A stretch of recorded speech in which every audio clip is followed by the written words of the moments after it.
అభివృద్ధి వికేంద్రీకరణకు ఒక super plan ఒకటి వేశారనమాట. ఒక మంచి ప్లాన్ వేశారు. మనం చూడొచ్చు, మన రాష్ట్రం 3 ప్రాంతాలు వేరు కదా. మనం కోస్తా, రాయలసీమ, ఉత్తరాంధ్ర అంటాం. ఈ 3 ప్రాంతాలను 3 ఎకనమిక్ కారిడార్లుగా విభజించి ఆ ప్రాంతాలకు ఐఏఎస్ అధికారులను ఇన్ఛార్జీలుగా, సమన్వయకర్తలుగా వేసి ఆ ప్రాంతాల అభివృద్ధి కోసం పూర్తి స్థాయి ప్రణాళికలు సిద్ధం చేయడానికి నీతి ఆయోగ్ అండ్ సింగపూర్కి సంబంధించిన కొన్ని సంస్థలతో ఒప్పందం చేసుకుంటుంది ప్రభుత్వం. ఇది చాలా గొప్ప విషయం అన్నమాట. చూడండి, ఒకటి విశాఖపట్నం ఎకనమిక్ కారిడార్. ఈ కారిడార్లో ఎక్కువగా petrochemicals, green hydrogen, IT and ship building, iron and steel ఈ రంగాల మీద ఎక్కువగా ఇక్కడ దృష్టి పెడతారు. దీనిలో 9 జిల్లాలు ఉంటాయి. ఉత్తరాంధ్ర శ్రీకాకుళం, విజయనగరం, పార్వతీపురం, మన్యం, అల్లూరు సీతారామరాజు, విశాఖపట్నం, అనకాపల్లి, కాకినాడ, కోనసీమ ఈ జిల్లాలన్నీ కూడా ఇక్కడ దీనిలో ఉంటాయన్నమాట.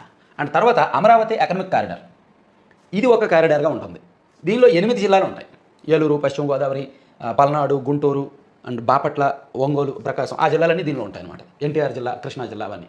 సో ఇక్కడ ఈ ప్రాంతంలో finance, quantum, deep tech and R&D ఈ రంగాల్లో ఇక్కడ ఎక్కువ ఫోకస్ పెట్టబోతున్నారు. అండ్ తర్వాత తిరుపతి ఎకనమిక్ కారిడార్, అంటే యాక్చువల్లీ దీన్ని రాయలసీమ ఎకనమిక్ కారిడార్ అని పేరు అనుకుంటున్నారు. రాయలసీమ ఎకనమిక్ కారిడార్ అని పెట్టాలా లేదా తిరుపతి ఎకనమిక్ కారిడార్ అని పెట్టాలని చూస్తున్నారు. మేబీ రాయలసీమనే పెట్టొచ్చు. ఈ ప్రాంతంలో space, electronics, defence, tourism, semi conductors ఈ రంగాల్లో ఇక్కడ ఎక్కువగా ఫోకస్ పెట్టబోతున్నారు. మీరు చూడండి, ఈ ప్రాంతంలో ఒక రకమైన ఫోకస్, ఈ ప్రాంతంలో ఒక రకమైన ఫోకస్, ఈ ప్రాంతంలో ఒక రకమైన focus.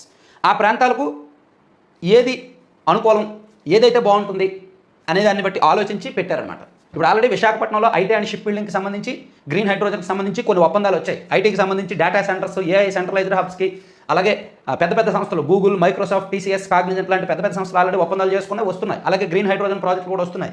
And steel, Arcelor Mittal లాంటి పెద్ద పెద్ద స్టీల్ కంపెనీలు వస్తున్నాయి కదా. అలాగే అమరావతికి సంబంధించి క్వాంటమ్ కంప్యూటర్ రెడీ అవుతుంది. జనవరి నుంచి దాన్ని లాంచ్ చేయబోతున్నారు. అలాగే డీప్ టెక్, R&D, ఫైనాన్స్ సంబంధించి ఆల్రెడీ 15 ప్రభుత్వ అండ్ ప్రభుత్వేతర రంగ బ్యాంకులు 15 అండ్ వివిధ సంస్థలకు సంబంధించి ప్రధాన కార్యాలయాల శంకుస్థాపన మొన్న జరిగింది. అలాగే తిరుపతి ప్రాంతంలో మనకు ఆల్రెడీ తెలుసు, అక్కడ ల్యాండ్ బ్యాంక్ ఎక్కువగా ఉంటుంది కాబట్టి అక్కడ ఎక్కువ భూములు ఇవ్వచ్చు. ఇప్పుడు విశాఖపట్నంలో మనం కావాలంటే ఒక 500 ఎకరాలు ఇవ్వడం కష్టం కావచ్చు, కానీ రాయలసీమ ప్రాంతంలో చాలా ఈజీ. ల్యాండ్ బ్యాంక్ ఎక్కువ ఉంటుంది కాబట్టి అక్కడ electronics, solar, semi conductors, defence, tourism, space రంగాలకు సంబంధించి ఎక్కువగా ఫోకస్ పెడుతున్నారు. అభివృద్ధి వికేంద్రీకరణ అంటే ఇది. అంతే తప్ప మాకు 3 రాజధానులు గేమ్ ఆడి పొలిటికల్గా 3 ప్రాంతాల మధ్య విద్వేషాలు సృష్టించడం కాదు. 3 ప్రాంతాలను అభివృద్ధి చేయడం అంటే అభివృద్ధి వికేంద్రీకరణ అంటే ఇదన్నమాట.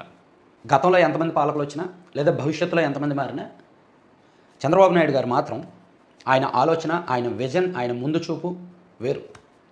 సో ఆయన్ను ఒక లీడర్ కంటే, ఒక పొలిటీషియన్ కంటే, ఒక అడ్మినిస్ట్రేటర్గా, ఒక పరిపాలకుడిగా, ఒక పాలనా దక్షుడిగా అందరూ ఇష్టపడతారు. రాష్ట్ర బాగోగులు కోరుకునే వాళ్ళందరూ ఆయన్ను ఖచ్చితంగా ఫాలో అవుతారు, ఇష్టపడతారు. దానికి కారణం ఏంటంటే ఆయన